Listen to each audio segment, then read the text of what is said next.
your hosts, Brian Alvarez and Big Vinny B.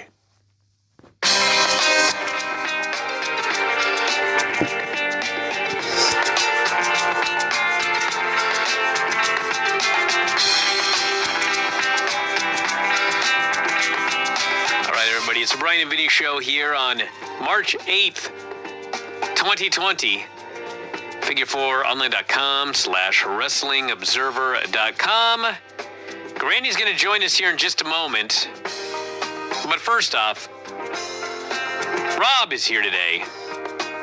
And Rob, I don't know if you're aware of this or not, but with every ending is just a new beginning. Your competition, producer Ken, failed spectacularly on Thursday, and everything has been reset. So just when you thought it was over, Rob, now you have a chance to turn your life around starting today, and you could be the man that the Pint Night is named after. I've changed it from a beer bash. Now it's just a pint night. It may be a night of sipping cider here by the end. Maybe 7-Up night. But this is your chance, Rob. How many weeks are we on? 5? Do you remember what my rules were? I think it was 5 straight weeks. Your rule is 5, Brian. All right, 5 straight weeks. So good luck, Rob. Thank you. Yeah. Granny, what's going on? Trying to figure out what you're talking about. No one knows what I'm talking about. Nobody but me. Vinny has no idea what I'm talking about. I gave up weeks ago. Rob doesn't know. But trust me. I don't care if anybody doesn't like me talking about the upcoming Pint Night. Trust me. At the end of the day, it'll all make sense. And you'll all be grateful for what I'm doing here. Do you understand? All right. Not me. I'll tell you later. I said not me. I know. I'll tell you later. Vinny's already losing his mind. He's wait till he finds out what's on. Oh, he's seen it. Trust me. I've seen it, Granny. I'm looking at it. About 500 entries, it seems. 65. So I go jump into this then? No, how was your week or anything? Vinny? Yes. Vinny? Yes. Just do the short ones. There's the long ones? Like you got to tell. Yes, like you got to tell Vinny that. There's a lot of long ones, and if we I'm not saying any longer than 4 But Granny, months. what about your friends that wrote long ones? What about them not getting their entry read? I told them to do short. Oh, They can't listen. Wow. Oh, they can't listen. And Wow. If we do the short ones, we'll get more in. You don't say. I never thought about that before. Tough luck. Man. Thank God you're here, Granny. Okay. All right, are we ready to go, or do you want to talk about your week? I haven't had one. You didn't have a week this week? Wow. Not one to speak of. Okay, well, let's just get going, Vinny. So yes, as Granny wrote a mere 7 hours ago, contest today, write a short slogan for me if I run for Empire President. God, can you imagine not reading what somebody wrote to you on Facebook? It's impossible to believe. Well, let's get going. Let's hear these slogans, Vinny. If Granny were to run for president Of the Empire. Which I don't know if you're well aware, Granny, but I'm thinking of running for president now once I found out that I beat Mayor Kane in the Best Book Award in the Observer. I should be president. So maybe I'm going to run against you. Oh, don't be a pig. Me? Excuse me? A pig? A pig because I want to run for president? Yeah, you won a lot of stuff. Are pigs noted for winning things? I've won too much, Vinny, so I'm a pig for wanting more. Oh, you're selfish. I guess. I see. Okay, You're certainly. hogging on some glory. Yes. Oh, hogging. There we go. I suppose so. Tim Page, a top fan, writes, President Gibson, born in the 20s, promising free Wendy's. Not bad. Now everyone wants to make everything rhyme. Ben Norris, make the Empire guilty again. I'm thinking about that Wendy's one. I mean, if that's your platform, you're running on getting everyone Wendy's. I don't know. know yet. I We'll think find there out. might be bigger issues in the world. I think guilt is going to be in more. I feel like guilt might be in a lot of these slogans. Yeah. That's a good one, too. Aaron Close. This may be one of the longer ones he was talking about, but I'm going to read it anyway. Super Granny. Vote her for president. She's the best Empire resident. Guilt tripping on the radio, then going to win dollars at the bingo. That's a pretty good rhyming one. So happy I threw that with a straight face. What's the slogan? That was it! No, I'm saying, what do you get out of that for a slogan? Do you know what a Say it slogan again. is? Do you know what a slogan is, Granny? Something I can use? No, slogan is, yeah, that's what you can use. That whole thing there. The whole poem was a slogan. Oh, Yes. usually you don't have that many. Go ahead. Should I do a 6-word limit? I'll read the first 6 words of any of these. Patrick Michael Jr. A guilt trip in every pot. That's 6 words. Yes. That fits. That's more like it. Guilt trip in every pot. A guilt trip in every pot. Yeah. Why did it have to be 6? I made a number up and it happened to be the Oh, I exact see. number of the next Okay, I got it. one. But apparently the other one was too long. Jeremy S. Zur. Ask not what the taker can do for you, but what you can do for the taker. In all sincerity, I'm not sure if there's a damn thing I can do for the Undertaker. I have no idea what I would do for him. Me either. You can give him a new hat or something. Hey, there's something got slid under the door. What is that? There's Wendy's stuff there. Well, Should I look at it? Why don't you go get it? Hang on. We got something slid under the door here, Granny, because apparently Whitney didn't want to come in. Uh-oh. So I have been alerted that this is a gift that was sent to you in 2018. Can't help but notice it's 2020. We just found it lying around. A gift for what? It's a gift for you, Granny, that was sent in 2018. Listen to Vinny. Kidding. Dear Granny, wishing you a very Merry Christmas and Happy New Year. I am a new listener this year. I hope they're still around. And just had to thank you very much for the difference you make in my life each week. I look forward to your show. More than I can express. This year has been particularly rough for me, and you brought me much laughter and perspective. I just want you to know there are probably many more people than you could ever imagine who count the days until Thursday to hear your voice again. Thanks, Granny. Here's a little something for you this Christmas. Enjoy. Sincerely, Jess Flanagan. And there is a Wendy's gift card here and a Snoopy, a Walmart gift card. A Walmart gift card? Walmart Have you gift ever card. gone to Walmart in your life, Granny? Yeah, I have. Oh, okay. And I guess this is what the Wendy's card also. Yeah, the Wendy's card wasn't there. Okay, there we go. 2 gift cards, Granny. There you go. Wow, thank you, thank you, thank Do you. they accumulate interest? Are they worth more now? Dude, I hope they're worth anything. That's actually fair to ask. Okay. Where did you find that, Brian? I In the guess past. we were just going through some. Your closet? I guess, yeah, and we Where- just found Where all my stuff is? it. Yeah, maybe Granny. Maybe that's where it was. That are So heavy. it's all in the same spot. Okay. Would you rather I recycled it? All that stuff you got me. Would you rather I took it to Goodwill? Give it away. Oh. Well, maybe I will. Go ahead, Benny. Joe Weaver. Technically, you be an empress, he says, not a president. So, Empress Granny, no more bread shortages. I guess it is the Empire, but I mean, you're running for president Of the empire. of the Empire. We've done it many times. It's ridiculous. You don't elect an emperor. That'd be weird. Yeah. Sean Ashworth. Don't swap horses midstream. Good slogan. I'm just going to read them. What was that? Don't worry about it. Yeah, I want to hear it again. Don't swap horses midstream. Oh, okay. The second time was much better. I guess it was. Chad McLaughlin. I missed the comedy the first time. Vote for Granny. She's built for guilt. That's not bad. Built for guilt is actually a really good slogan. Yeah, it is. All right, so Chad's the leader in the clubhouse right now. Kind of is, yeah. Built for guilt. Brian Kilby. Granny for president. More work, fewer jobs. Nope. I don't know what that means. I don't either. Sounds like the Empire. Brian Quinlan. Just the giant word guilt under a portrait of Granny.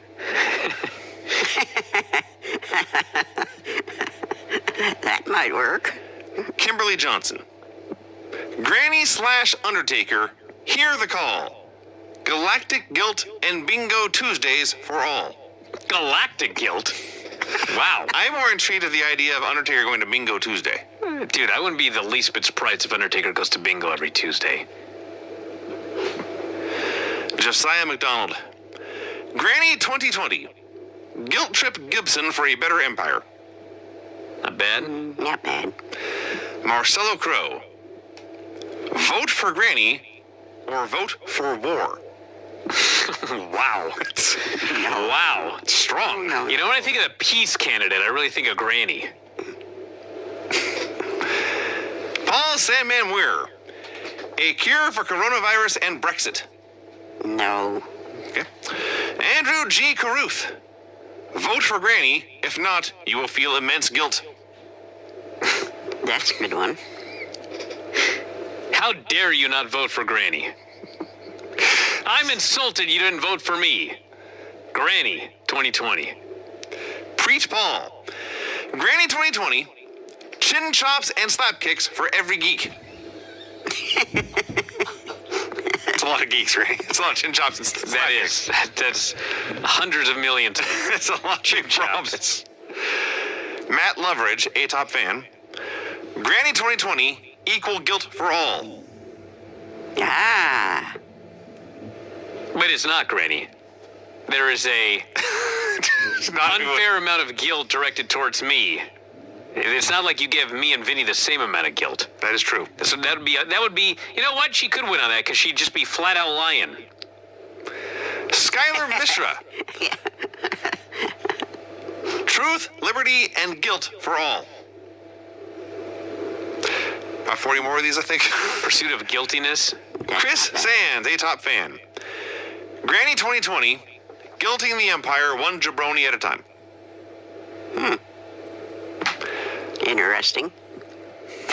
This contest is very interesting, Granny. Sam Fines. With elderly and guilt trips for all, Dubba G 2020. Shannon Johnson. Guilt. The gift that keeps on giving. That one again? About done. I like guilt, the gift that keeps on guilting. Oh, that's a good one. How about that? Brian, you're a winner. Okay. I think we're done. Let's do two more. Christian Wallet. Vote Granny for president of the Empire, or you will have to deal with guilt and pile drivers. He should have wrote, vote with your wallet. Get it? Yeah. Oh, I get it, Brian. Granny even got it. Rob was flabbergasted. That's not the word. The name here, I'm reading as best I can, is Savan Varvar. That's what it says. Hear ye, hear ye. Come one, come all. Granny is your choice to run the Empire. With guilt and the Undertaker by her side, they will tombstone these viruses for all. Oh, jeez. Savan, I hope you're not a doctor. That's not how it works. Well, let's do one more. I can't end on that one. James Hunt wrote, Dares. What? Another one! Chris Ledecky. Vote for Granny, or she'll guilt trip you. If you don't believe me, just ask Brian. Do one more. Come on. I haven't found one yet. Yeah, that's the point. There's got to be one good one here. Come on. No, come on, Vinny. There's got to be one. I'm here to crush the naivete of your hope. No.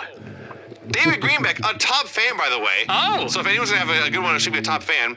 Granny 2020, make the kingdom great again. The kingdom. It's not even a kingdom. One more. Johnny Stewart, oldest school politics. Okay, there we go. There we go. Johnny Stewart wins. That's a good one because she's old. It'll fit on a bumper sticker. She's old. It involves the Undertaker, and it involves politics. Yes. Okay, there you go, Granny. Wait a minute. What? Let me hear that again. Oldest school politics, because you're old. It has the word politics in it. Undertaker's catchphrase is old school. It involves all of that. Oldest school politics.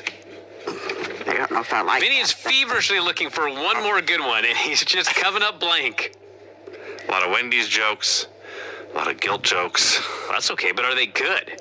I kind of like one with guilt in it, though, Brian. Sean Douglas. How about Make America Guilt Again? That's for like 5 of these. Granny the Great, Granny the Grand, or not, she deserves the spot. The Stand! God damn it! Why is poetry so hard? All right, I'll find another guilt one here.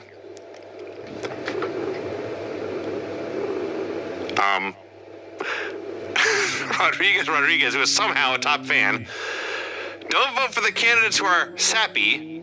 Vote for the ones who will make your bottoms happy. Okay, great. There we go. I don't know what that means. Don't either. But it rhymed. Granny 2020, less geeks, more guilt trips. How about that, Granny? What is it? Less geeks, more guilt. I shortened it. The long bumper sticker. Granny, you happy with A lot that of one? Priuses out there. Less geeks and more guilt? Yes. I guess I'll settle for that, but if I get to be president, I won't use it. If you get to be president, you won't use this campaign slogan. Yes. Yes. Interesting.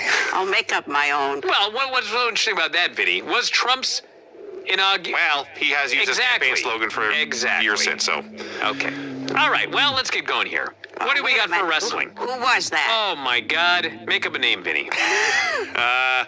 Less geeks, more guilt. Reese Woosnam. Reese Woosnam. Come on. That's his name. He's your friend. Don't get mad at me. How do you spell it? RHYS. Uh-oh, sounds like a foreigner. Oh, no. Foreigners cannot win this contest, Vinny. Come I on. can't. Only Americans, damn it. Yeah, because my PayPal She can't messes me she up. can't PayPal out of the country. That's the problem. But give her the name anyway. Maybe we can work something out. Let me look up Reese Woosnam's page here. There is no about info here. No workplaces. Okay, just spell the goddamn name. We'll figure it out later. RHYS. Yes. Brian, Yes. I have an idea. What? After the show, I'll go through all of them, and then I'll announce the one that I pick on my... Got it. In fact, Granny, when you get off the show here, Vinny and I are going to review this pay-per-view, and so if you can get the answer within an hour, I'll announce it on the show here if you send me it via Facebook. Okay, I'll send you a message. Got it. I'll send you a message within an hour. Got it. All right, Half hour, preferably. I did a little more investigating. I believe this Reese Woosnam fella is from Australia. Oh, man, that is definitely a foreigner. Yeah. Yeah. Okay. Well, let's do the wrestling report, Granny, here, so we can get going. I am going to be confused again, so everybody be prepared. We were going to go do the Sting versus Ric Flair that I didn't do last week. Oh, yes. Let's see, this is 1993, 8/21. Back and forth turnbuckles, run across ring, bang into the ring. Flair gets two foul plays. Ref gets She killed two people?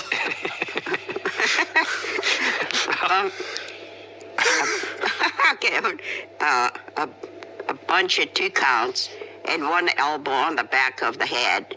Punch in the eyes. Drop off top rope. Rick keeps acting for mercy with his hand up. Now, if I can find the one that goes with it, I'm going to be in good I'm shape. not sure we're going to top 2 foul plays. To be honest with you. I've got so many little pages here, I forgot where the end was. Let's see.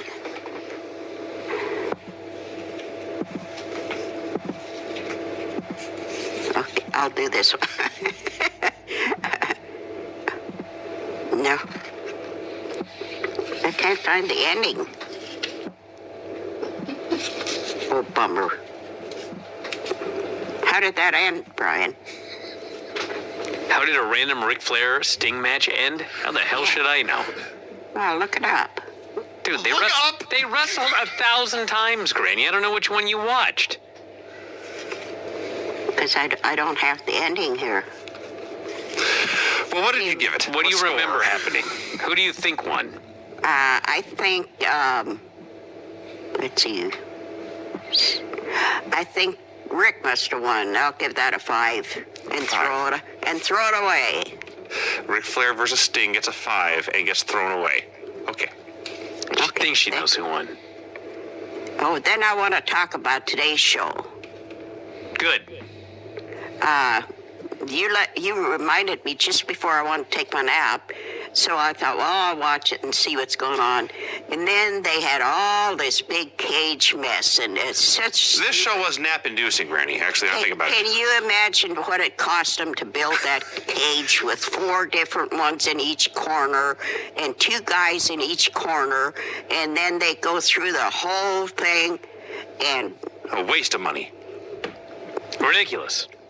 so anyway, and then I heard somebody say they were going to have a women's one too with a bunch of women. So I thought, heck with this mess, I'm going to go take my nap. So that's what I did. Wow. Okay, so we got 205 Live, which I found. That's a review of the entire 4-hour show. Yeah. Okay. Yeah, that's what I thought of it. Stunk. I'd give it a 2. Okay. Wow. So we have. Quite Scott- frankly, I gave that cage match that you watched, Granny, I gave it a 1. Right. I was really mad. Okay, Scott and DeVaro, DeVary, Close. Right? Very close. Davari. Okay. Drop kicks, face kicks, outside ring, arm twisting, Deep throat foul play. chops, rope breaker, neck breaker, DeVary. Rump shaker. Davari in control. Scott comes back, does damage, lots of 2 counts. Scott jumps off the rope onto DeVary and wins. So I gave that a 6. 6. Better than Ric Flair and Sting. I saw this posture corrector, Yeah. and Thought of me? now I was reading some of this information here, and it says there's like a Q&A. When should you avoid wearing a posture brace? It says, do not wear a posture corrector while swimming, as it can restrict your arms. Avoid using them at the club while hunting, twerking, or any other activity where you don't want to be held back. All right. What Hunting brought or that on? twerking? Something you said, Granny, reminded me of this. But go ahead. Okay, and you know I've got this thing on my computer. It's called Watch, and I turn it on and I get all these different things, and then I've been getting wrestling, and every single one of them this week was stone cold. Wow. Some of the stuff he did, you would not believe. He knocked Stephanie out. And, Oh, no. And all kinds of stuff. And then he beat up on Kane, and he threw him in the back of this hearse. And then he went to get in and drive it away. And who should be at the driver's seat? Undertaker. So that was just some of the stuff that was going on. And then him and I think it was Triple H. No, there was somebody else. They were supposed to sign a contract. And by the time they were done, they were just beat the heck out of each other. It's Sounds like what we just watched. just Or do they all can that, touch each other? all that stuff that was going on. Anyway, here we're back again. I gotta figure out who this is. It's probably that Flair match. Big Show versus, I'm going to call him Austin because I get too confused on all the stuff. Tummy kick on Austin, foot on his neck. Tummy kicks out so gentle. Kick him over the barricade. Ref gets involved. Headbutt on Austin. He is getting quite a beating. Vince outside the ring wants Austin to lose. Austin gets out of a bear hug and gets a chair, hits Big Show a lot of times, kicks him down for the win. I give that a 7. 7. Then we have the girls, which was a cage match. Those are so stupid. NXT March the 4th. This was a stupid cage match. Forearm chop, elbow to the chin, head on cornbuckle, someone outside ring rooting for Knox. Kai climbs to the top of the cage. Granny, may I ask what a cornbuckle is? I don't know, I don't care. Oh, okay. It's supposed to be turnbuckle. Okay. Corn and turn doesn't match, does it? No, It rhymes. kinda. That's I'm trying to write poems along with this. Someone outside rooting for Knox. Kai climbs to the top of the cage. Knox climbs up. Kai kicks her. She falls down. At one point, Kai makes it to the open door. Person on the outside that came in with Knox shut the door on her.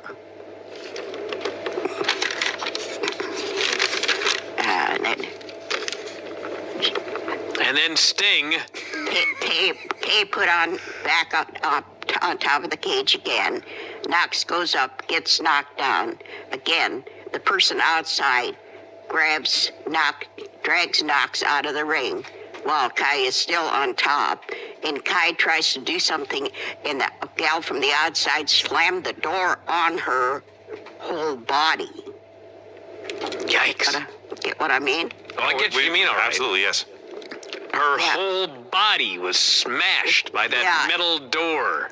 Yeah, and I thought that was foul. They shouldn't have let Knox win. That does seem foul. Well, was it foul play? Yeah, because she shouldn't have had outside help. It's true, Granny.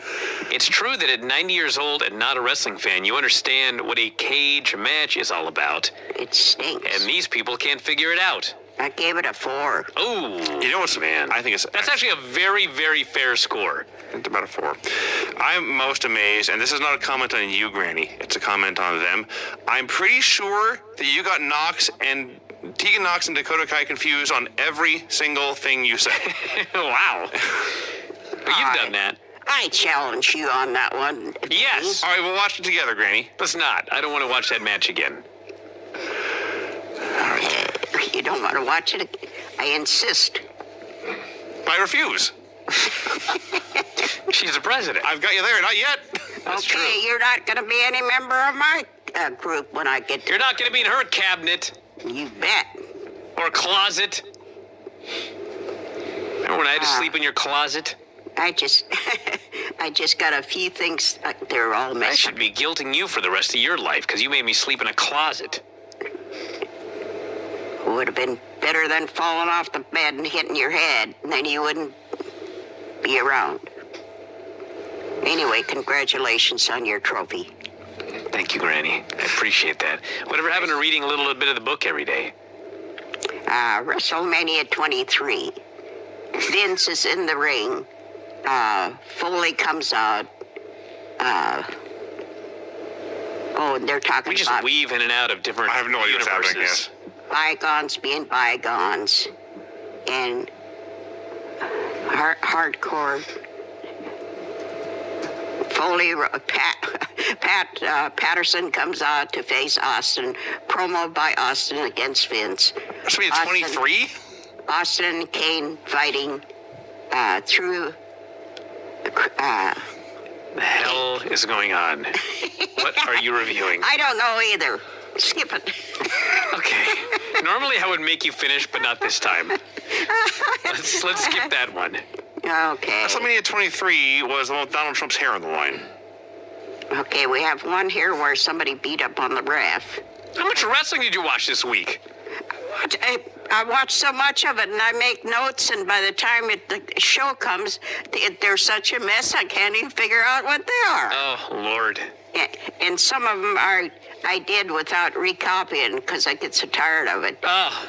But they had so many, like in the, Vince would come out and he'd have his promo, and then Austin would come out and they'd have a big thing. And So this is what you were talking about earlier. You're now getting back to it because your notes got all messed up. no, they still have all of that, more than just one. Okay. Because in one place, Vince came out and said he was going to retire.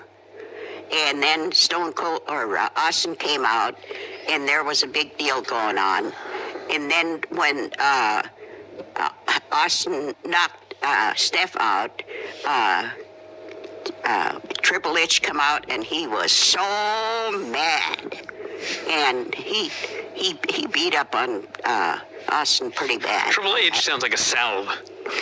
So that's it. All right. Hey.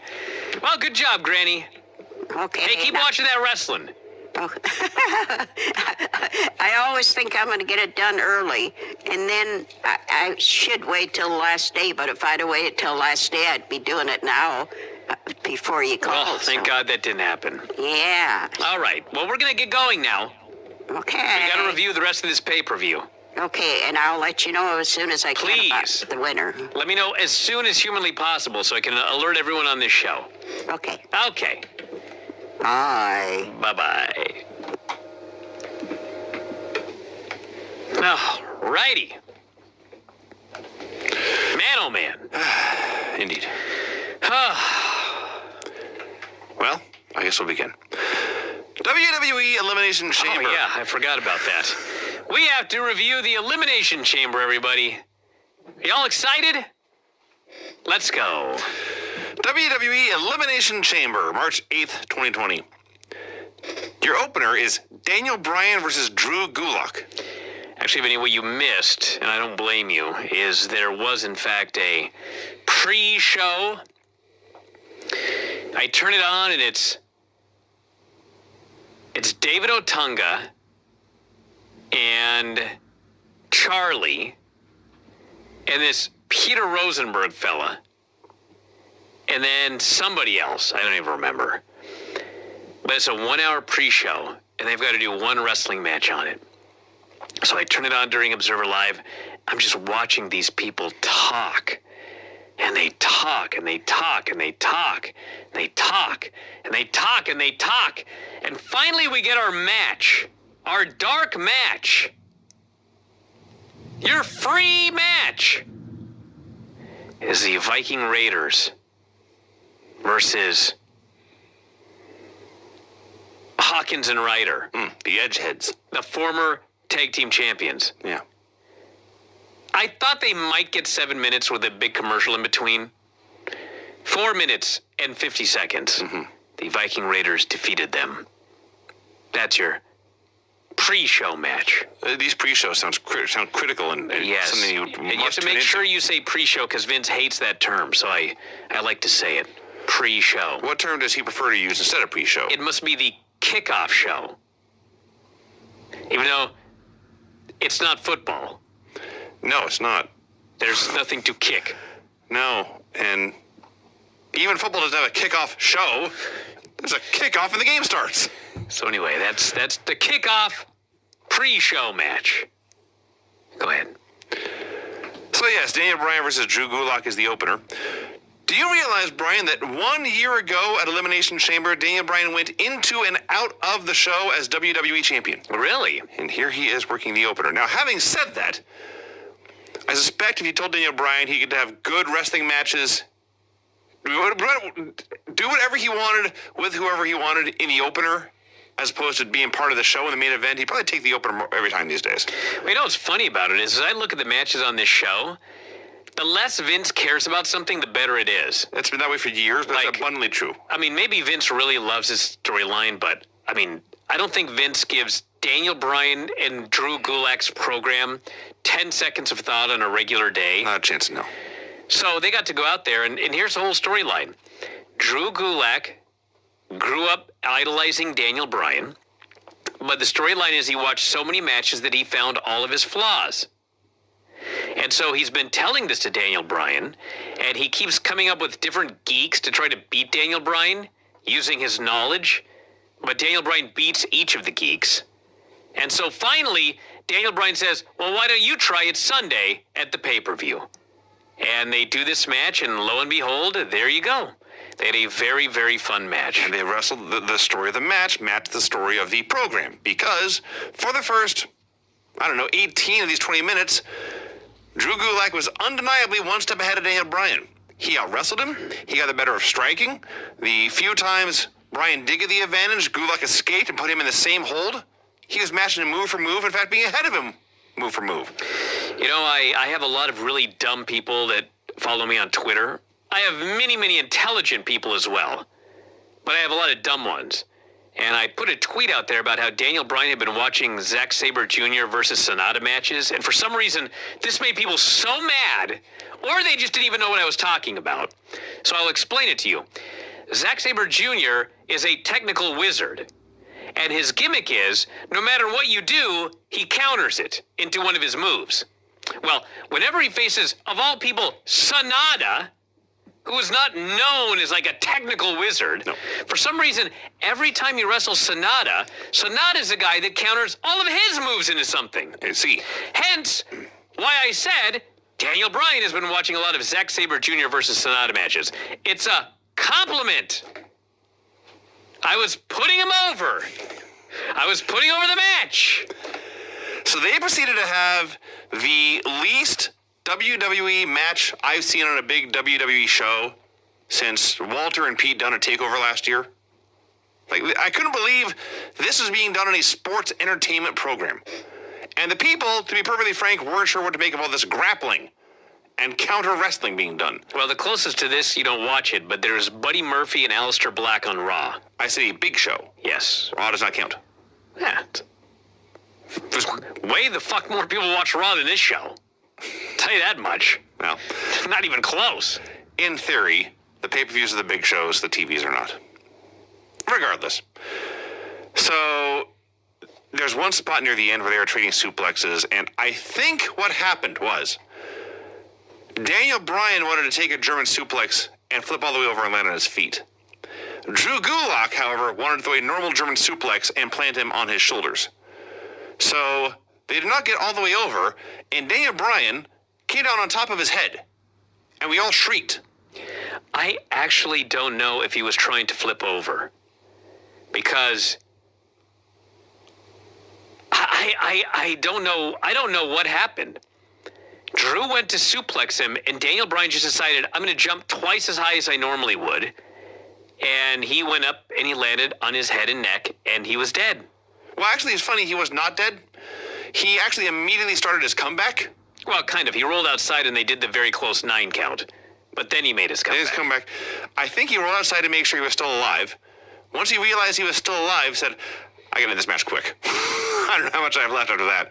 So they went into a hot series of, there's a reverse superplex into a dragon sleeper. And that was by Gulak. It looked like he had the match won, but Bryan reversed that into the yes lock, also with the MMA elbows. Drew passes out, and Daniel Bryan wins. He is still the master, Gulak is still the teacher, and he acknowledged Gulak after the match and kind of got the crowd to cheer for him. And all I can really say is a hell of a thing, and frankly, the courage these guys had to do this match on this show in front of this audience, and the company for having the guts to let them go do it. So hey, wins all around. Well, I don't know how much courage it was, because I don't know what else you would expect from Daniel Bryan, Drew Gulak. I mean, if you're going to book that match, this is the match you're going to get. I still wish I knew, like, there's part of me that thinks that Daniel Bryan's plan was to land, maybe not quite that bad, but like to take a really scary looking bump, because the rolling outside and jumping in at 9.99999 is a New Japan spot, and so all he does is watch New Japan, so I think that that was a planned spot. But one way or the other, aside from him almost dying, I thought this match was great. An excellent opener. Very, very good opener. And the opener was great. The second match was great. And it was 40 minutes, and then the show fell off a cliff. And I cannot help but notice that it feels like the last 3 or 4 pay-per-views have had that exact same thing happen. Because remember, we always start late, and we watch the show, and then we go back and watch the beginning. And like, all of a sudden, the beginning stuff is really good. Remember that? This happened a few times. It's happened a few times. Yes. The Rude Ziggler Express do a promo backstage about coming into the chamber last and winning the tag titles. As they're talking, there's a weird graphical glitch on the monitor with some fancy thing teasing somebody's arrival. There is no subtlety in WWE. No. It's like, they may as well have had like an alarm on it. Well, It's funny you mentioned that. There was a very loud static sound. yes. That Rude and Ziggler and the interviewer did not acknowledge, but every single person watching would have known. Yes. It's like lightning struck next to them and everyone sold it except them. And they pretended it didn't happen. And Dolph threw a shout out to his babe, Mandy Rose, vowed to steal the show. Andrade versus Humberto Carrillo. A very simple program, as explained by the video package. Each guy has DDT the other on the cement, taking them out and stretched out, by the way, over months. So they each have something out for each other. In a lot of ways, this was very similar to that first match, just with more high spots and more lucha. Andrade was beating the fuck out of this poor guy. Super slow-mo shots of his elbows and kicks rattling him in the face. And they go up top. There's also a lot of holds being applied on the mat. Eventually, there's a top rope battle that leads to an epic chop fest and a super run off the top rope. Andrade kicks out of that. Hits the hammerlock DDT. Humberto kicks out of that. So now Andrade is frustrated, and he goes outside to expose the cement. Because that's the story of this whole match. Neither guy ends up going into the cement. They're doing some stuff out there. Humberto does a big dive over the referee onto Andrade outside. They go back in. They start trading cradles, including a victory roll for a 2 count, which just you never ever see anymore. Humberto hit one, and then Andrade reversed one of the cradles, hooked a handful of tights for the win. More good stuff. These guys work great together. Match was a lot of fun. No Angel Garza out there, which is very sad. I don't know why he wasn't out there, since they're pretty much a trio now. But I was fine with no interference. They just got to go out there, do great lucha. 2 thumbs up. That's 2 good matches. Show's off to a hot start. And then we had a good promo. Charlie, who was wearing something very shiny and very blue tonight. The hell was she wearing? Shiny blue thing. I know this. You didn't see the pre-show, but Andrade did an interview and he was wearing like the same thing. I saw much baggier. Andrade's entrance looked like the most expensive garbage sack you ever saw. Yeah, what was that? It was like a very high-end hefty bag. I don't know. It's weird. So it's an interview with AJ Styles. She asks about the no disqualification stip for his match with Aleister Black. Basically asks the question, are your friends going to interfere? He responds, it's not my fault that Aleister Black has no friends. He sits alone in a dark room, crisscross applesauce. He's lighting scented candles, watching All in the Family reruns. That just made me laugh. Says yes, his friends are going to be ringside, but that's only because they tried to buy tickets and the show was sold out. There was no other way for them to watch than to be there in his corner. And he said something about how if anyone's going to be disqualified, it's going to be him, and then acted like he had botched his line and got out of there. I think this was intentional, but I'm sure it was because it was a no DQ match. Yes. So he explains that Gallows and Anderson are going to be in the corner, and Charlie goes, is this even a fair match? Yes, it's fucking fair. It's a no disqualification match. That's the fucking rules. Yeah. If you don't like it, you can bring your own friends or hire someone. And yes, that was the end of the good stuff in the show for the most part. Elimination Chamber. Oh, God, this fucking match. Dude. May I? I think you should. It's Miz and Morrison, the Usos. Miz and Morrison, the champions. The Usos, the New Day, Heavy Machinery, and the Lucha House Party. And Ziggler and Rude. Yeah, whatever. So anyway, let's talk about the big problem here. Okay? So, there's like one good storyline going on in this company right now. And actually there's 2. There's anything involving Randy Orton, which is actually, honestly, that's the best storyline in the company. But number 2, who by the way wasn't even on this show. No Randy Orton anywhere to be found. He's the hottest guy in the company right now. And the other great storyline involves Ziggler and Otis. Okay? So, that's all anybody cares about on SmackDown. They don't care about anything else. They cheer for the Firefly Funhouse, but the storyline carrying SmackDown right now is Otis and Dolph Ziggler. Okay? On Friday Night SmackDown, they did an elimination match. And it was all of these same teams. They basically did Elimination Chamber without a cage. It was a gauntlet match. And so the first team is Otis and Tucker. And basically for 40 minutes, Otis and Tucker run through every team on the roster. And the fans, they just love Otis. Of course they do. They want him to win so badly. And they go all the way. They even beat the tag team champions. They beat Miz and Morrison. And finally, of course, the last team in is Ziggler and Rude. And Ziggler is fleeing from Otis. Otis wants to get his hands on this guy. They do all these spots. And then finally, there's a schmoz. Ziggler hits the big super kick, and he pins Otis. And they win. That means they're the last team in the chamber. So I watched it, and I thought, this is easy. All right? It's easy. Either it comes down to Heavy Machinery and Ziggler and Rude, and Otis pins Ziggler and they win the tag team titles. Or Ziggler and Rude win and Otis and Tucker win the tag team titles at WrestleMania.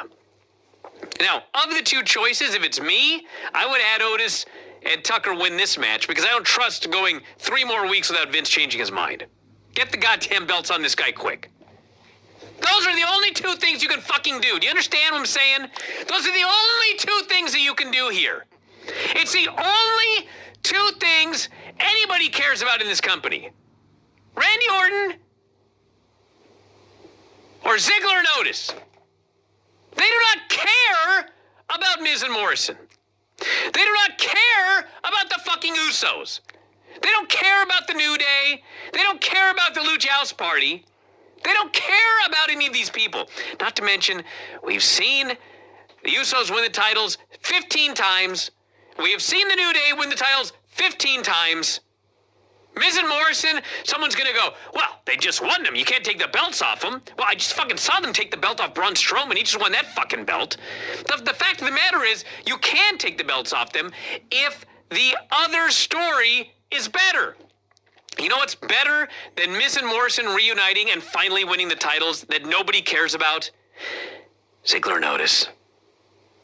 So, we start this match, and you'll never guess what teams start. God bless them, it's the New Day and the Usos.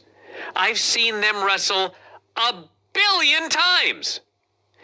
They wrestle, and I wrote 1 sentence about this first 5-minute segment, and that was Kofi with a rare slip on the ropes. Here's what I wrote about the first 5 minutes of this match. Highlight of the first segment is Miz and Morrison trying to call spots from inside the pod. Literally nothing is happening when clock expires. Dead segment. Then it's the Lucha House Party. And I will give them this. This was probably their biggest match ever. And they were trying their asses off. They certainly tried. They were unfortunately also failing their asses off. They certainly failed. Dude, 1 mistimed spot after another. They're botching this. They're slipping on the ropes here. I'm like, what in the hell is going on? There were a couple of really cool spots. I mean, later in the match, Metalik did a diving Hurricane Run off the pod on an Uso that was standing on the top rope. That was awesome. There was a big botch by Lindsay where he slipped and actually fell into a tree of woe on the side of the cage and managed to do a sit-up and get on top of the pod in 5 seconds. How? That was an impressive save of a horrible botch. How he did not break both his ankles, I do not know. But it was a botch. So then Miz and Morrison get in the ring. That's when Metalik does the diving Hurricane Run. And here's the key. It's now been 15 minutes. The crowd has been absolutely dead. Yeah. We finally get 1 diving Hurricane Rana, and the crowd chants, "This is awesome!" And then they die again. I had such heat with this crowd. Well, dude, don't ever have heat with the crowd. All they want is a good fucking match, and they weren't getting it. They finally got a spot, and they're so thankful. If they said that was awesome. They should have said that was awesome. That would be correct. This is awesome. No, it is not. So finally, Heavy Machinery gets in the ring, and you'll never fucking guess, all of a sudden, the fans are into the match. They're chanting Otis's name. They're into Otis running wild and doing all of his craziness. Now, keep in mind, they're into Otis, even though the whole sky is falling around him. So, Lindsay Dorado climbs on top of a pod. And I presume he was supposed to dive onto Otis because Otis goes out onto the ramp like he's waiting for a tag, but there are no tags. And you see him and he keeps looking up at the pod. He's looking up, waiting. Not only that, Otis and Tucker kept shouting, Lindsay! Yes. So they're looking around for this fucking guy, and all of a sudden, Otis just gets back in the ring. He starts doing moves. He's given up. Yeah. And they zoom out, and Lindsay's gone. He vanished from the pod. I'm like, where in the fuck did this guy go? Like, did he fall out of the pod or something like that, and there's like a medical emergency outside? Because they don't shoot anything. He's just vanished. Like, where the fuck is this guy? So next thing you know, everybody is down in the middle of the pod, and Lindsay does what can only be described as, in gymnastics, a high bar flyaway. Sure. Onto all of the guys. And somehow he missed them all, but they all fell down, and nobody died. So everybody's down, and Lindsay hits this spectacular move. Now the place is legit going crazy. He knocks everybody down, and Heavy Machinery immediately pins his partner. He's eliminated. So they're out of there. Jesus God. Masterfully deflating the room. Taking the air out of the room, pulling the rug out from under the fans, insert your cliche here. But they're still into Otis. And Otis is waiting for Rude and Ziggler's pod to open. The pod finally opens.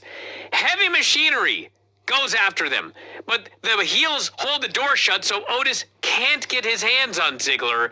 And the other heels sneak up and they whack him. And there's 4 heels beating on Otis and Tucker. So they're teasing us. They know we want to see it, but they're not going to deliver it. So finally, Otis eventually starts making this comeback. They're chanting his name.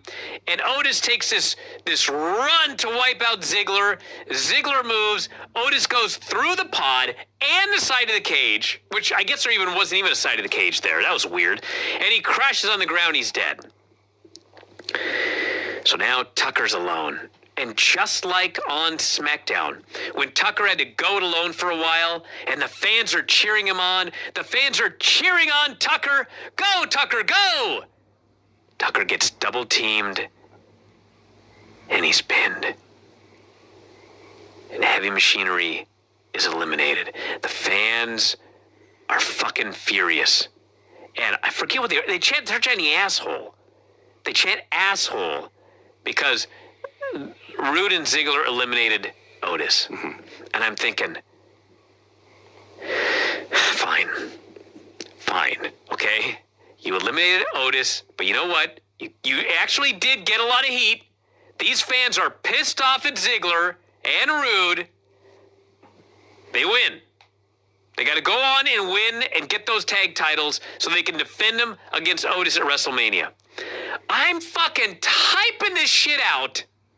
How easy this is. And these fucking Usos come off the cage and they pin Rude and Ziggler. Yes. They ended the only story that anybody cared about with, plenty of time left in this. Heavy Machinery finished 5th in this match. Dolph and Rude finished 4th. Okay, so they're gone, and you'll never guess what happened. The crowd died. I'm talking deathly silence. And they do the rest of the match. I lost interest. There was a bunch of... Fucking Kofi and one of the Usos botched a super kick spot. Yes. How the fuck... How many years have I done this? I never once botched a super kick spot. How do you botch a super kick? How? Apparently, someone called a super kick, but since everybody does fucking super kicks, they both threw a super kick, they scissored each other, fell down. Kofi missed a dive. He's pinned. Kofi got pinned after missing the 8th or 9th jump off a pod in this match. Yeah, he's on the top rope, and he looks up, waiting for the pop. Deathly silence. Because, yes, we've seen 25 fucking guys jump off a pod so far in this match, including a guy doing a diving hurricane run off a fucking pod. So, no, we don't give a shit about another guy going on a pod. He does a splash, he misses, he gets pinned, they're gone. Now it's down to Miz and Morrison versus the Usos. Nobody cares. there's like one super kick that people pop for, and then Miz and Morrison finally get I don't know what the rules were here, but like everybody's doing double pins on one guy, and the ref's just counting like who gives a shit. The tag team champions retain their titles with a double team cradle in the ropes. Yes, the ref counted the pin. Yeah. And so Miz and Morrison retain the titles. A team that like nobody cares about right now. With no challengers anyone cares about. No challengers. They beat everybody in the cell. And away we go. What I wrote was, this was a WWE Tag Team Chamber match if I ever saw one. And it was fucking by the numbers, a WWE Tag Team Chamber match. Overkill on the dives, overkill on the spots, eliminate the only people that anybody cares about early, come down to the people that people have been watching now for over a decade, Yes. and then Miz and Morrison win. Yeah. Did I miss anything?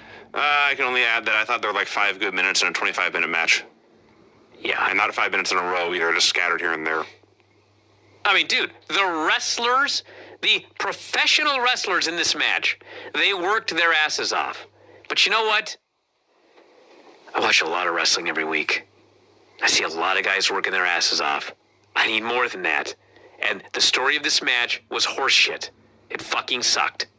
Which, by the way, then leads to another match that was full of booking horseshit that sucked. Before we get to that horseshit, Brian, we have different horseshit to discuss. Natalia's promo. Charlie interviews Natalia. I missed it. Oh, you lucky bastard.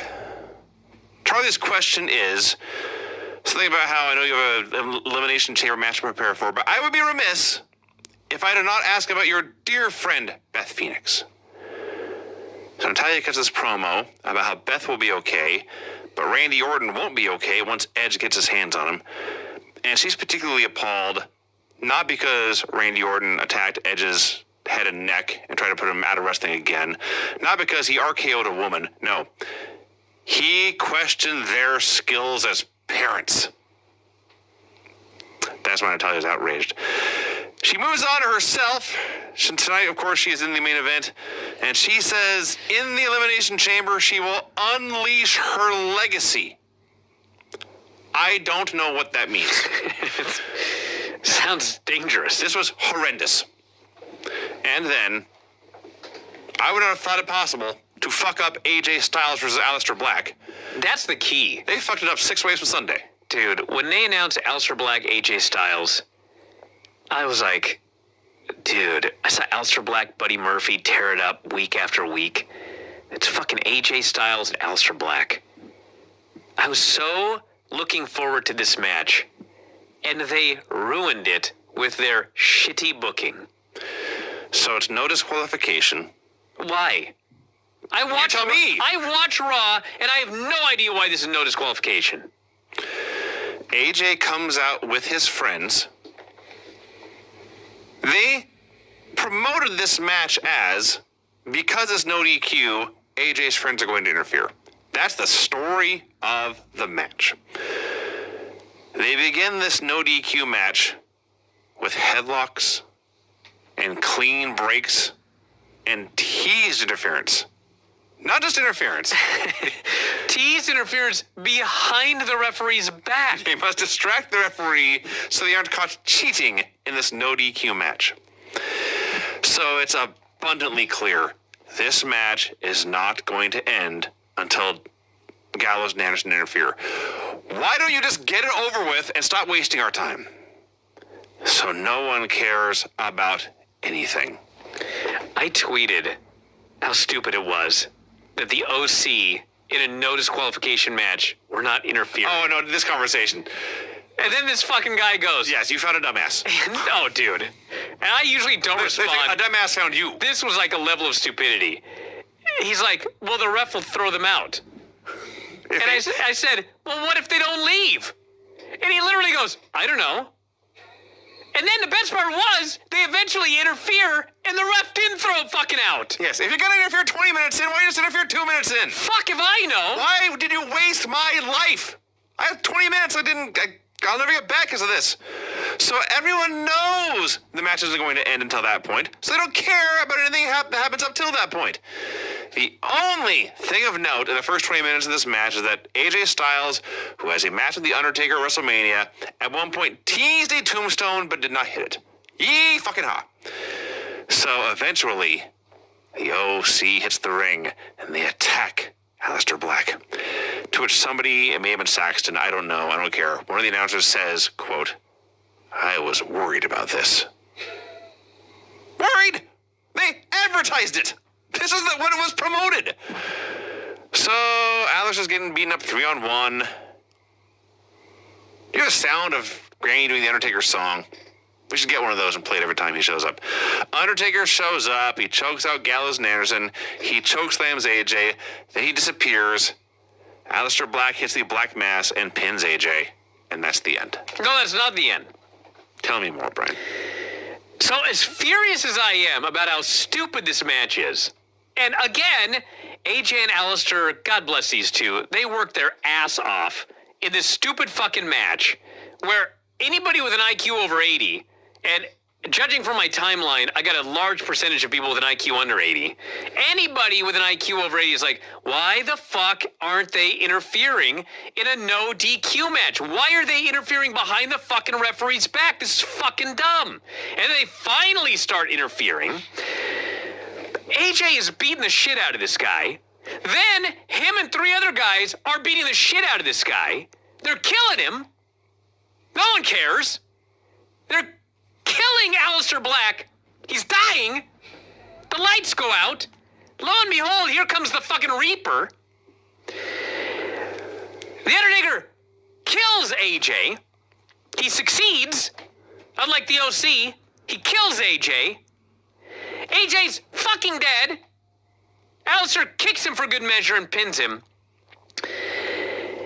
And Tom Phillips, who I like as announcer, says, Aleister Black has beaten AJ Styles. You pick a fight with Aleister Black and you'll fade to black. I'm like, fuck you. He didn't beat that guy. Are you kidding me? Are you fucking kidding me that the fucking Taker showed up and chokeslammed and killed AJ Styles, leading to Aleister Black getting the pin, and you're gonna try to fucking convince me, who just fucking watched this with his 2 eyes, that Aleister scored some sort of big win? Are you fucking kidding me? That's what happened. Seriously. That's what happened. And then, skipping ahead, okay? Skipping ahead, after this fucking guy tells me that AJ has scored some big victory, we have another match. It's Braun Strowman against Shinsuke Nakamura. How much is left of the show? Cesaro. And Sami Zayn. Are you listening to me? I'm sorry, yes. It's a 3-on-1 match, okay? Because the fucking moron babyface Braun Strowman says, well, I know it's gonna be all 3 of you guys. I may as well just face all 3 of you. And Sami goes, oh, you want to face all 3 of us? Well, I'll put our name on the contract. Braun backtracks. Oh, what do you mean? Well, you fucking said it, you big oaf. So it ends up being a 3-on-1 match. That's the fucking match. It's a 3-on-1 handicap match. It's not even some fucking dead guy from Texas showing up out of the lights go out by magic. These 3 guys are in the fucking match. They're signed to the match in the goddamn contract. It's fair. A fair fucking fight. They work together per the rules of the match. They hold the guy. Sami Zayn hits his finishing maneuver. He pins the guy and wins the title. And I think it's one of these idiot announcers, Corey Graves, winner of the Worst Announcer Award 2019, says, Sami Zayn earned the Intercontinental title. And Michael Cole says, did you just say he earned the title? I'm like, yes, Michael Cole, he earned the fucking title. Because, in fact, it was the exact same fucking finish as the AJ Styles match. But in the AJ Styles match, man, that Aleister Black, he overcame the odds, and he beat AJ Styles. But Sami Zayn, he was a low-life cheater to have haluva kicked this man and stole his championship. On the same fucking show this happened. Within the same hour.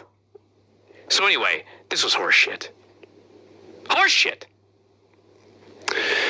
We then move on to the Street Profits versus Seth Rollins and Murphy. I don't know if I would say it was horseshit. It was just a boring match that went fucking way too long. So the match begins. I go downstairs to retrieve my Diet Coke from your refrigerator. And just as I get back up, your wife calls me back down. Your wife calls me back down because my heart rate only got to 69 during that ramp. Can you believe that? You should go back and forth, get your steps in. Your wife calls me back downstairs because my wife left something here the other day. So I go back and take care of that. I come back up and I'm watching this match. Nothing is happening. Nothing. The crowd is deceased. Montez Ford gets I'm using this term very liberally, hot tag. He's way too excited. He's jumping 18 feet in the air for everything. Not in a good way. So the Authors of Pain interfere. This brings the Viking Raiders out to deal with them. Crowd is going wild with these four big hosses wailing on each other. They go to the back. The crowd is into something for one of the rare occasions in the second half of this show. Seth Rollins just grabs that shin lock. He tags in Murphy, and Murphy does his own version of a chin lock. And they're just lying there. I hated this Vinny as well, but when they did this chin lock, they zoomed out for a second, and none of the crowd was watching the ring.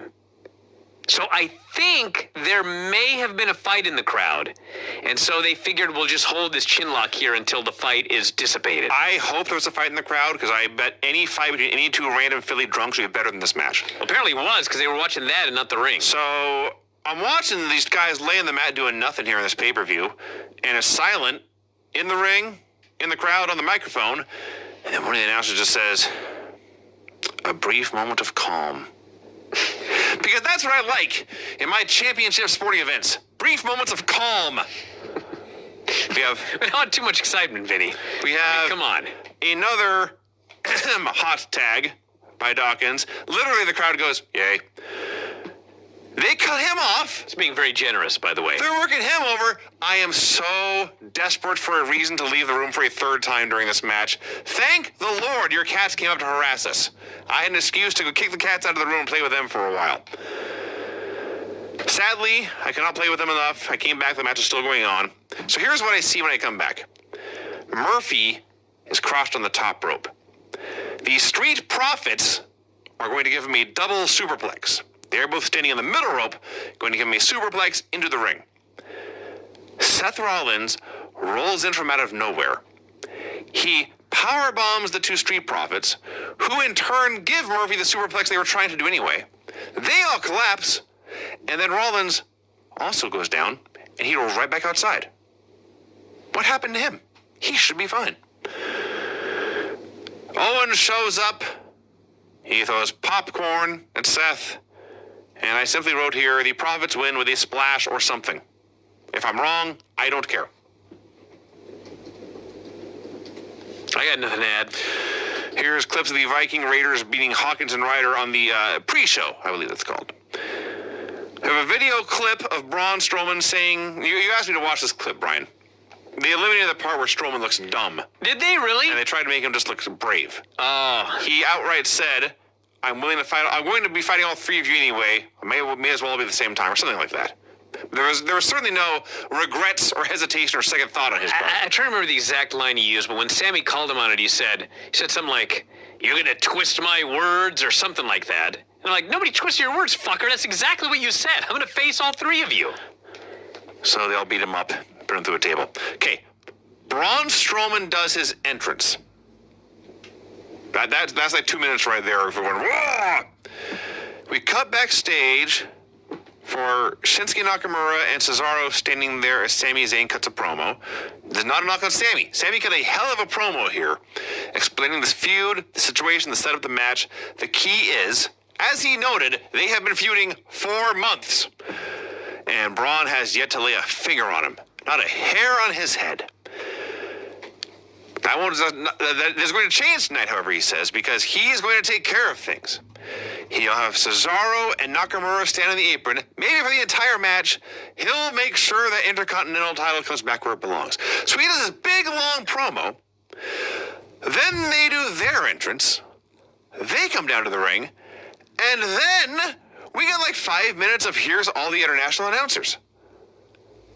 I swear to God, 10 minutes passed between Braun Strowman doing his entrance and the match actually beginning. And it's funny because I left and I came back and I saw them introducing the foreign commentators or whatever. And so I left again because I knew it'd be like 5 minutes because they have to go through every single solitary one of these people.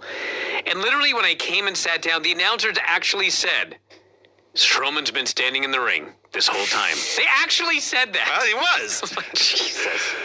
So, the best part of this match is Sammy's new out-of-control hairstyle. Oh, man. The beginning of this match, Sammy gets in there, and I forget what he said, but Corey made some quip about his physique. Like, he said something like, I see Sammy's been working out. And, like, Sammy's not in his best shape, but, like, he's in better shape than most people in this country right now. Sure. Probably better shape than Corey at the moment. But as soon as I heard that, I was like, that's a Vince line. Yeah. And Vince ain't happy with that guy's body right now. Yeah. Oh, dude, what do you expect? You had to be a manager, and then all of a sudden you decide you want him to wrestle? What the fuck do you want the guy to do? I don't know. So, the match was very simple. It was very straightforward. 3 of these guys are awesome. Braun didn't fuck anything up. Very, very simple story. The Giant was triple teamed. He was mostly controlled. Finally, his power cannot be denied. He makes his big comeback. So Cesaro's down on one side of the ring and Nakamura is outside on the other side of the ring. And Braun starts to signal for his big, I'm going to do a lap spot. Sammy clubs him from behind. Braun no-sells it, gives chase, and as Sammy is running around the ring, Braun is doing his dual lap spot anyways, where he's knocking him down like a bowling ball. Eventually, though, he is caught, sent into the post. Nakamura does a Kinshasa into the post. All 3 guys triple team him. They do the double suplex, Luva kick finish. Sami Zayn is your new Intercontinental Champion. His men are happy with this. Nakamura and Cesaro just mailing things in, collecting their check. They're happy that they are not the Intercontinental Champion and Sami Zayn is. And Sami taunts Braun with the belt. And that's it. They didn't fuck it up. Fine. I don't even know why I bother trying to figure this stuff out, but I mean, it's easy. Strowman goes through Nakamura on TV. He goes through Cesaro on TV. He faces Sami at WrestleMania. He beats him in 30 seconds, wins the title. There's your happy ending. That's all they have to do. That's what I figure is going to happen here, but they'll surely screw something up somewhere, but it's an easy story. And yes, believe it or not, this is the first championship Sami Zayn has ever won on the main roster. Yeah. I actually do believe that. Jesus. The Women's Elimination Chamber. Ay. Officially now, these 6 people are all pay-per-view main eventers. Asuka, Sarah Logan, Liv Morgan, Shayna Baszler, Ruby Riott, and Natalya. Now, we just saw an Elimination Chamber match less than 2 hours ago, but we must explain the rules in full a second time. They're doing their entrances, and one of the announcers mentions that Beth and Natalya are lifelong friends. Lifelong? They were born, Brian, on the same day in the same hospital and have been friends ever since. Now, the one good thing about this, the build for this, is that with the 6 fairly random people, there was a good storyline of there are 2 dueling 3-ways going on at the same time in this match. The former Riot Squad now all hate each other, and Natty, I don't know why, because they broke up. It's the best. Hey, that's more of a reason than we get a lot of the time. Well, they were a faction, now they are not. Here's the problem, Vinny. They actually didn't break up. What happened was Ruby Riott got hurt, and then Liv Morgan was just taken off television, and then one day Ruby Riott came back and just decided to beat up Liv Morgan. That's when they broke up. Well, what the fuck? What about Sarah Logan? Don't know. Yeah, I don't know either. I don't know. What the fuck is she so mad about? The theme. You're not friends with one of them. You ever had like 2 friends and your 2 friends get in a fight and you're like, oh man, I see it on this guy's side, but not this guy. Like, do you ever go, oh, fuck them both? Well, I have been through this situation, and yes, actually. Okay, well, Yeah. I've never had that situation before. Yeah. So Usually you choose a side, so sometimes I've chosen a side as well. unless they both turn on you. But that didn't happen here. Well, I guess sometimes both guys are being assholes. Liv didn't do anything. Well, then Sarah's the asshole. I mean, I guess she tried to screw Lana. That's the only thing I can come up with. I don't know why that'd I make can't Ruby keep track mad. of all this. Anyway, so Natty starts with Ruby. The first thing she does is throw her out of the ring and put her in the sharpshooter on the platform outside the ring, which Ruby immediately escapes. Your finisher sucks. Well, it's what's called a finisher. It's not called an opener. I suppose so. Too early. So This first segment was not very good. this first segment was actually really horrible now that I look back on it. So they're fighting. The whole segment is outside just this one little corner of the circle there, and they're fighting against the cage. And Natty gets her up on her shoulders, like she's gonna do a one-wing dance or something. And Ruby is holding onto the cage, and I don't know what they had planned, or if somebody changed their mind, or somebody chickened out, but it appeared that Natty was legitimately trying to pull Ruby off the cage, and Ruby was legit hanging on for dear life for like a minute. And finally, Natty can't take anymore, and she just drops, and Ruby falls right on her ass on the platform out there. It looked terribly painful. That was a cue for Sarah Logan to come in at number 3. So, right after I watch Ruby fall on her tailbone on the platform outside, Sarah does a big dive onto Natty for some reason. She's not going after her arch enemy here, Liv. She goes after Natty, dives right into her face. That was when I decided predicted somebody was going to die in this match. Thankfully, I was technically wrong. We have another Tower of Doom spot in the ring, and then Shayna Baszler's number 4. She grabs Sarah Logan. She hits, I believe, a Stormbreaker, like Will Ospreay, and a knee to the face, and the Kirifuda clutch, and she chokes out Sarah Logan. And she grabs Ruby Riott, hits a Stormbreaker, knee to the face, Kirifuda clutch. She puts away Ruby Riott. Natty puts up a little bit more of a fight, but eventually, Shayna slams the door on her repeatedly, puts her in the choke. She's out too. So we've got Shayna, the only woman technically in the match, Liv and Asuka in their pods waiting to come out, and time to kill. So essentially, for the next 7 minutes, it's Asuka in her pod taunting Shayna, who is either just killing time or for a brief moment wrestling Liv. And Asuka put on a better show in her pod taunting Shayna than half the roster did on the show doing stuff in the ring. Asuka's great. So Liv was 5th. She is killed to death before she can even make it out of the pod. Briefly fights back, but then finally is choked out as well. We have more time to kill as Shayna and Asuka taunt each other. Eventually Asuka comes out. They can't even get the door right, which door she's going to come out of. We have a 4-minute one-on-one Asuka-Shayna match at the end of this. It happens to be in a chamber. It's good while it lasts. They do some fun submission counters. But finally, Shayna hits the Stormbreaker, the knee, the choke, and she wins. So Shayna choked out 5 women here, many former champions. You could not have done more to build a stronger challenger for Becky going into Mania. So it's not the best match I ever saw. It's not the best main event I ever saw. I enjoyed it. I suspect the reaction to this match will be polarizing. Well, it is. Here's the deal. So, as far as trying to get over Shayna, this is almost exactly what you should have done. I would have made one change. And that is, instead of Shayna coming in 3rd from last, she should have come in 2nd to last. Done the exact same thing, slaughtered everybody, and then stood around one time waiting for Asuka. That would have been better. Because I had a lot of feedback from people in the building, and her standing around forever twice just killed this crowd. So once would have been better. If she would have been 2nd to last in, slaughtered everybody the same way, waited for Asuka, and then slaughtered Asuka, great. That's great. But there was too much standing around. That's the first problem. The other problem is, until she came in, this match was not very good.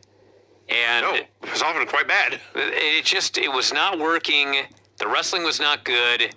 And then she got in there, and luckily she just killed everybody fast, which is what you have to do with her.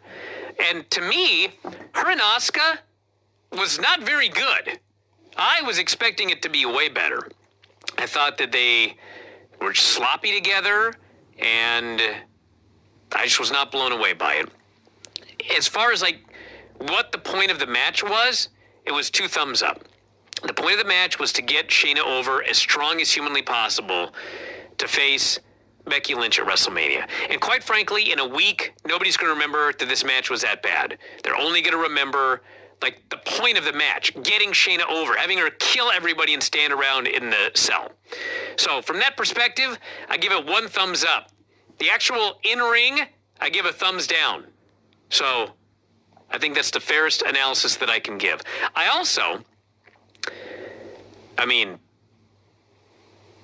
When I heard that Shayna was going to be in the match, I thought, I wonder if they'll do a thing where like they do the Brock thing at the Rumble where she kills people and then just stands around. That might have worked earlier in the show.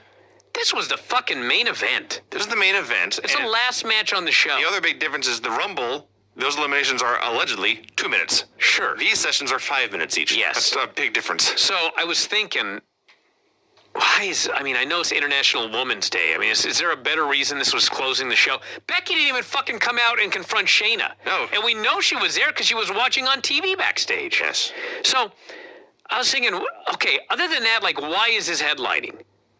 And then I was really thinking about it and was like, what the hell else is going to headline? The men's chamber? You know what I'm saying? That wasn't a blow-away match. No. You're not going to headline with Daniel Bryan. No. The best matches were Brian Gulak and Andrade Carrillo by far. And you're not headlining with those. Neither of those are pay-per-view main eventers. And like The Undertaker appeared, but I can't see them ending with AJ Aleister Black. So this was a show where there was nothing that should have closed the show. There was no good main event. I can't say the show was pointless, but it was largely pointless. Yes. That's what happens when you go to Saudi Arabia. Between the Royal Rumble and the last show before the Royal Rumble. Yeah. You get the cast-offs here, basically. The big stuff has to go to the Prince. So anyway, that's the show, everybody. We're going to wrap it up. We'll be back later on tonight with Dave. He's just